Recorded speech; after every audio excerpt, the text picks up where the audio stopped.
नमस्कार विद्यार्थ्यांनो, सहज शिक्षण युट्यूब चॅनलमध्ये आपले सर्वांचे पुन्हा एकदा स्वागत आहे। तर विद्यार्थ्यांनो, आजच्या या व्हिडिओमध्ये आज आपण घेणार आहोत इयत्ता 6वी मधील इतिहास विषयामधील पाठ 10वा प्राचीन भारतावर आधारित इयत्ता 6वीचा सिलेबस आहे। मागील विविध पाठामध्ये आपण वैदिक संस्कृतीचा अभ्यास केला, मौर्य साम्राज्यांचा अभ्यास केला, त्यानंतर दक्षिणेकडील चोळ, चेर आणि पांड्य या 3 साम्राज्यांचा अभ्यास केला। त्याचबरोबर इतरही साम्राज्यांचा आपण प्राचीन भारतातील अभ्यास केला। या दक्षिणेकडील 3 राज्य मिळून तमिळ संस्कृती उदयास आली। आता हे सांस्कृतिक त्या काळात कशी कशी घडना होती, कशी कशी त्याची घडणी बसलेली, कशी कशी ती व्यवस्था होती, त्याचा अभ्यास या पाठामध्ये आपण करणार आहोत।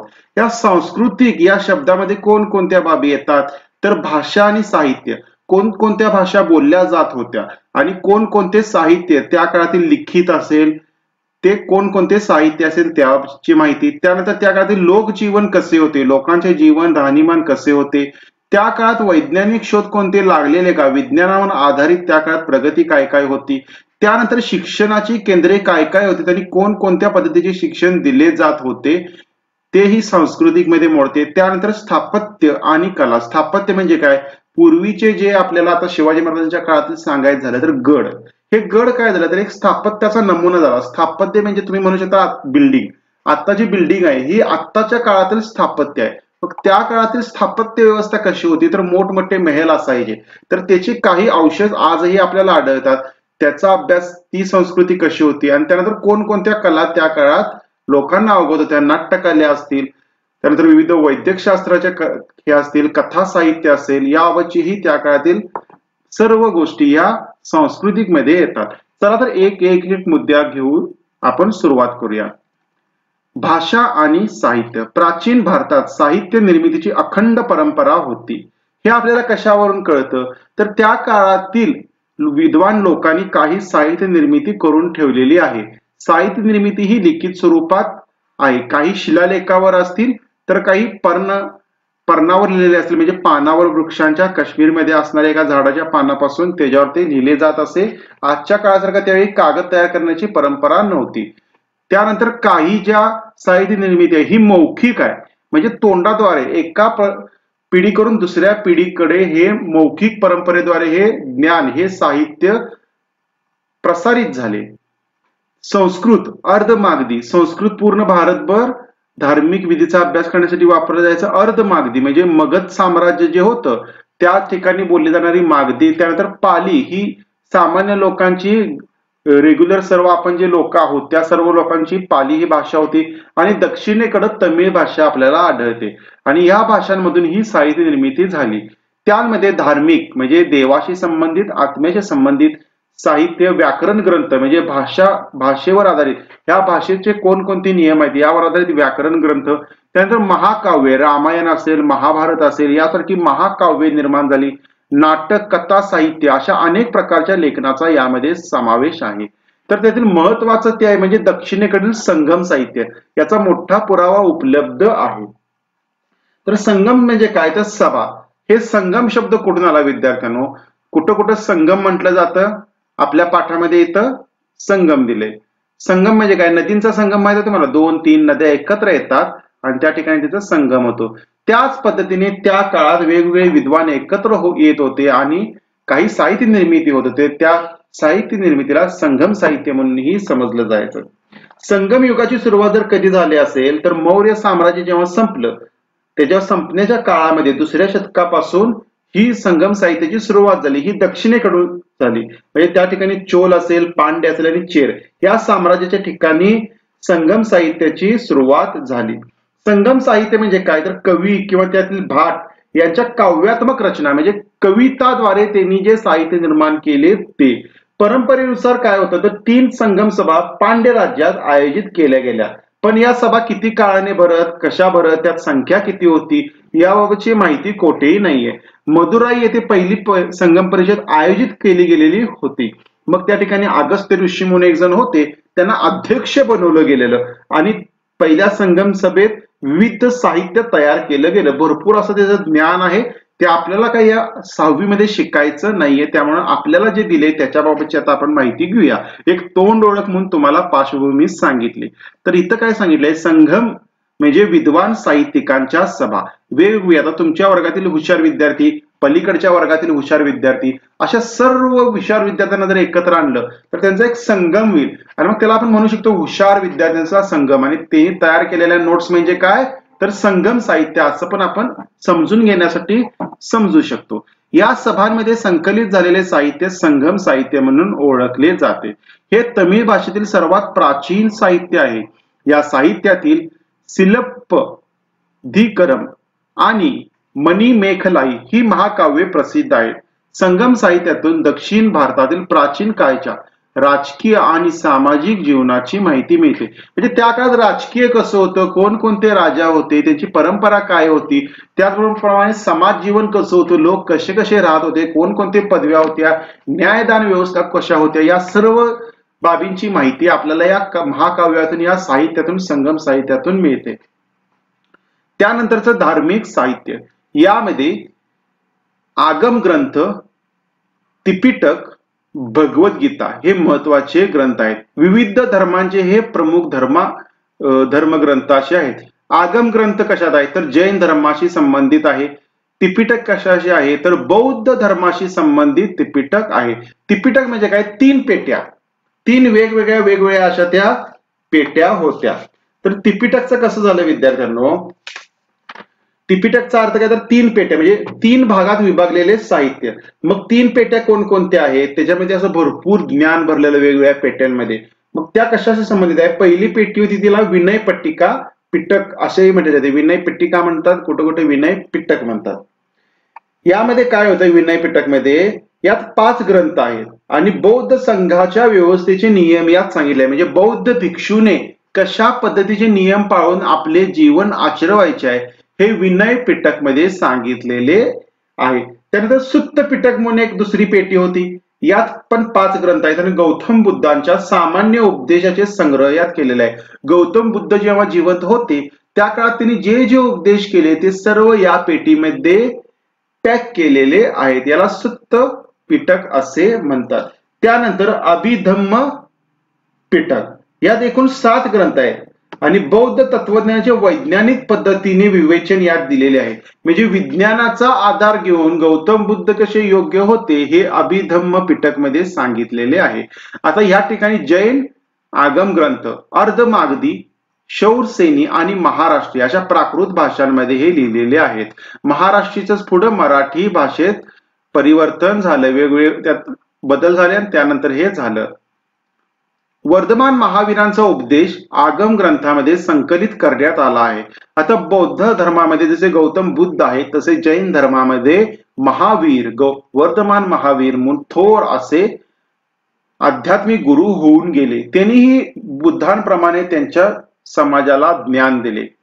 अपभ्रंश भाषेत महापुराण, चरित्र, कथा इत्यादी वाङ्मय आहे. सिद्धसेन दिवाकराने सम्मयी सुत्त या न्यायशास्त्रावरील प्राकृत ग्रंथ लिहिला. आता प्राकृत म्हणजे काय, प्राकृत याचा अर्थ जर बघितला, तर प्राकृतचा अर्थ आहे त्या ठिकाणी बोलली जाणारी स्थानिक लोकांची भाषा. आता आपण मराठी बोलतोय, ही स्थानिक भाषा आहे, ही प्राकृत भाषा झाली. आणि इंग्रजी ही काय झाली, तर इंग्रजी पूर्ण जगात बोलली जाते, ही प्राकृत भाषा नाहीये. इंग्रजी ही विदेशी भाषा आहे. प्राकृत भाषा ही मराठी आपली स्वतःची, आपली मायबोली भाषा आहे. विमल सुरीनी पौमचर्य या प्राकृत काव्यात रामकथा सांगितली आहे. मग प्रत्येक जण त्यांच्या त्यांच्या भाषेमध्ये रामायण, महाभारत या कथांचा त्यांनी भाषांतरित करीत होते. हरिभद्र सुरींचा समराईच्च कहा व उद्योतन सुरींचा कुवल यमा लाकहा, म्हणजे हे किती अवघड असे शब्द आहेत बघा, त्या काळातील भाषेत लिहिलेले. हे ग्रंथ ही विशेष प्रसिद्ध आहे. आता या ठिकाणी एक माहिती सांगितलेली आहे प्राकृत भाषेबद्दलची. उत्तर भारतापासून ते महाराष्ट्रापर्यंतच्या प्रदेशात प्रचलित असणाऱ्या बहुतेक भाषा या प्राकृत आणि संस्कृत या भाषेमधून विकसित झालेल्या आहेत असे मानले जाते. प्राकृत शब्द हा प्रकृत पासून आलाय आणि प्रकृतचा अर्थ काय, नैसर्गिक पद्धतीने उगम पावलेली. प्राकृत भाषा या लोकांच्या दैनंदिन व्यवहारात असणाऱ्या भाषा होत्या. पैशाची, शौरसेनी, मागधी, महाराष्ट्री या 4 भाषांमध्ये प्राकृत भाषांची विभागणी केली जाते. महाराष्ट्री पासून मराठी विकसित झाली. अशा तऱ्हेने प्राकृत भाषांपासून मराठी सारख्या भाषेच्या आधुनिक भाषांचा विकास होण्याच्या प्रक्रियेत या भाषांच्या मूळ स्वरूपात बदल झाले. त्यांना अपभ्रंश भाषा असे म्हटले गेले. अपभ्रंश भाषांमधून आधुनिक भाषा विकसित झाल्या. म्हणजे काय, अगोदर महाराष्ट्री होती, त्यातून थोडे बदल झाले, त्यातून अपभ्रंश महाराष्ट्री भाषा तयार झाल्या, त्यातून मराठी भाषा तयार झाली. त्यानंतर त्रिपिटक. त्रिपिटक बद्दल मी मगाशी तुम्हाला सांगितलेले आहे. या ठिकाणी काय सांगितले, सुत्त पिटक हे पहिली पेटी होती. यामध्ये गौतम बुद्धांच्या उपदेशाची वचने एकत्रित करण्यात आली आहेत. या वचनांना सुक्ते असे म्हणतात. त्यानंतर विनय पिटक. हे विनय या शब्दाचा अर्थ काय तर नियम.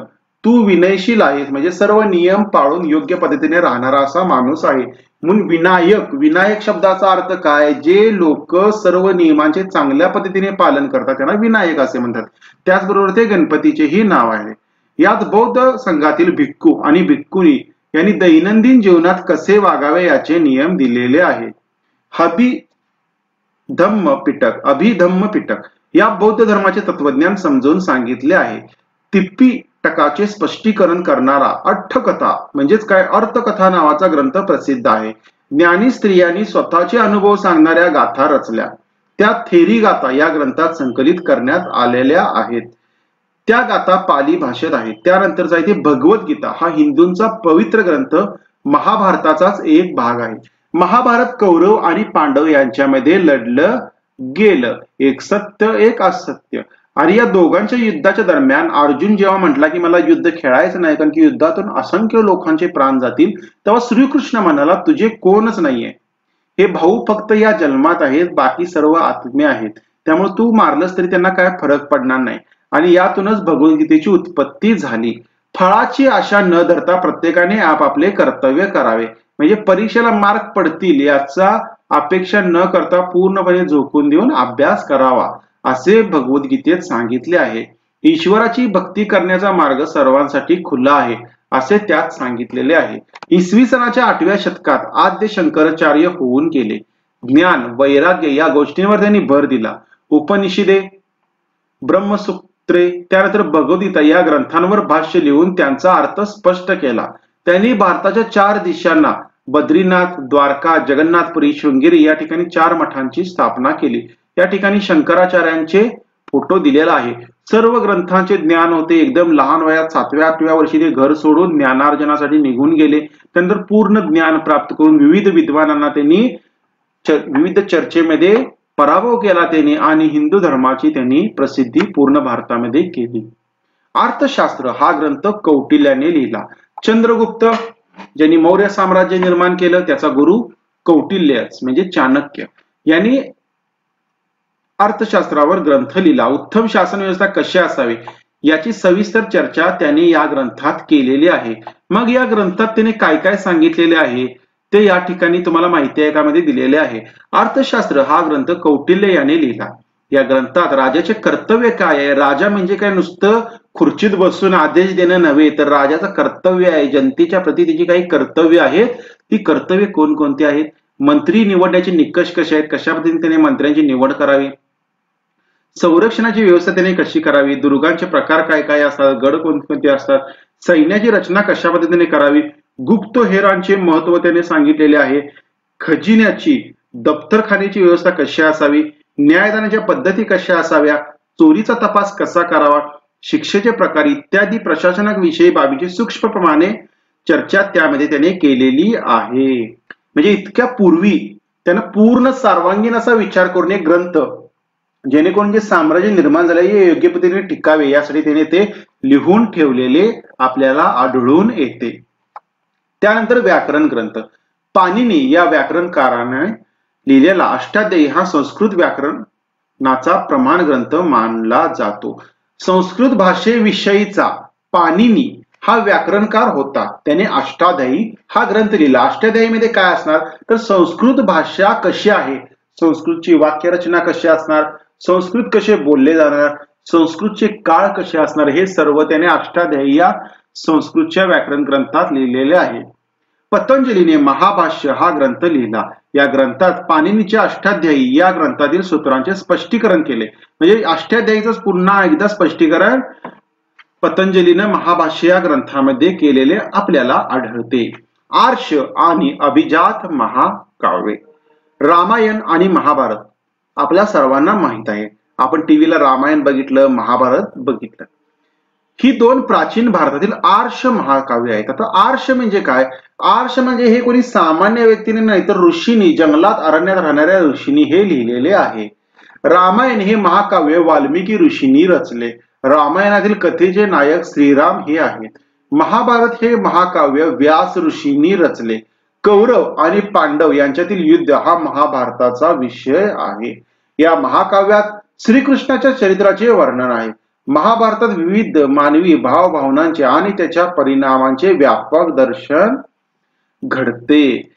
भाषा, साहित्य आणि कला यांच्या परंपरेतील एखादा कालखंड असा असतो की पुढील काळातही त्याचा गौरव अबाधित राहतो. अशा कालखंडात निर्माण झालेले साहित्य, कला इत्यादींना अभिजात म्हणून ओळखले जाते. म्हणजे असे काही साहित्य निर्माण होते त्या काळाला अभिजात साहित्य म्हणून ओळखले जाते, जे अनेक कालखंडापर्यंत टिकते. म्हणजे रामायण महाभारत अजूनपर्यंत ओळखले जाते. कित्येक शतको वर्षापूर्वी ते लिहिलेले आहे. अभिजात संस्कृत भाषेतील कालिदासाची रघुवंश, कुमार संभव तसेच भारवीचे किरातार्जुनीय व माघाचे शिशुपालवध ही प्राचीन कालखंडातील महाकाव्ये विख्यात आहेत. त्यानंतर नाटक कसे होते, त्याच्याशी संस्कृती कशी निगडीत होती, गायन, वादन, नृत्य म्हणजे नाच यांच्या आधारे एखादी कथा सादर करण्याची भारतातील परंपरा खूप प्राचीन आहे. राजाच्या मंडपात मधोमध हे सर्व प्रकार केले जायचे आणि राजामार्फत या कलाकारांना भरपूर अशी मदत, पैसा, धन मिळत असे. या कलांची सविस्तर चर्चा नाट्यशास्त्र या भरत मुनींनी लिहिलेल्या ग्रंथात केलेली आहे. या कलांना संवादाची जोड देऊन सादरीकरण म्हणजे नाटक. प्राचीन संस्कृत नाटकांमध्ये भास या नाटककाराचे स्वप्न, वास व दत्त, कालिदासाचे अभिज्ञान शाकुंतल यासारखी अनेक नाटके सुप्रसिद्ध आहेत. त्यानंतर कथा कोणकोणत्या रचल्या गेल्या, कथा साहित्य कोणकोणते होते. प्राचीन काळी भारतामध्ये कथा साहित्याचा उपयोग मनोरंजनाद्वारे, आपण कसं मनोरंजनासाठी हल्ली टीव्ही बघतो, शिक्षण देण्यासाठी केला जात आहे. गुणाढ्य यांचा पैशाची नावाच्या भाषेतील बृहत कथा हा ग्रंथ विख्यात आहे. त्यानंतर विष्णू शर्माची पंडितांनी रचलेला पंचतंत्र. पंचतंत्राच्या कथा तुम्हाला माहित असेल, विविध प्राणी आहेत, एकमेकाशी बोलून तुम्हाला ज्ञान दिले जाते. एका माणसाची मुले मतिमंद होती, मग त्या मतिमंदांना शिकवण्यासाठी विष्णू शर्माला नेमले. मग या विष्णू शर्मानं पंचतंत्रातील कथा सांगून त्या मंद मुलांना हुशार केले. असे या पद्धतीने पंचतंत्राच्या कथा आहेत. या ग्रंथाचे अनेक भाषांमध्ये भाषांतर झाले आहे. बौद्ध जातक कथा ही विख्यात आहेत. बौद्ध जातक कथा म्हणजे काय? यामध्ये गौतम बुद्धाचे जे पूर्वीचे जन्म होते त्या काळात ते कोण कोण होते आणि काय काय घडले हे या जातक कथांमधून आपल्याला कळते. पंचतंत्रामधील कथा तुम्ही जर युट्यूबवर टाकलं की पंचतंत्रामधील कथा, तर तुम्हाला अनेक कथा मिळून जातील. त्यानंतर लोकजीवन कसे होते प्राचीन भारतातील. प्राचीन भारतातील साहित्यातून तत्कालीन लोकजीवनाची माहिती मिळते. प्राचीन भारतात देशांतर्गत व दूरवरच्या देशांशी असलेल्या व्यापारांमुळे समृद्धी नांदत होती. समाज विविध जातींमध्ये विभागलेला होता. विविध वर्ण असायचे, त्यात ब्राह्मण, क्षत्रिय, वैश्य, शूद्र हे त्यांच्या कामानुसार भेद असत. वेगवेगळ्या कारागिरांच्या आणि व्यापाऱ्यांच्या संघटना होत्या, त्यांना श्रेणी असे म्हणत. व्यापाऱ्यांच्या संघटनांना श्रेणी असे म्हणत. सागरी व खुष्कीच्या मार्गाने व्यापार चालत असे. तलम कापड, हस्तिदंत म्हणजे हत्तीचे दात, मौल्यवान रत्ने, मसाल्यांचे पदार्थ, उत्कृष्ट बनावटीची मातीची भांडी इत्यादी भारतीय वस्तूंना परदेशात मागणी असे. तांदूळ, गहू, सातू, मसूर ही मुख्य पिके होत. लोकांच्या आहारात या धान्यापासून बनवलेले विविध पदार्थ तसेच मांस, मासे, दूध, तूप आणि फळे यांचा समावेश असे.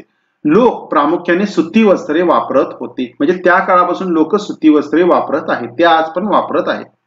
तसेच रेशीम आणि लोकरीची वस्त्रे ही वापरत होती. ती वस्त्रे साधारणपणे आजचे धोतर, उपरणे, मुंडासे, साडी या प्रकारचीच होती.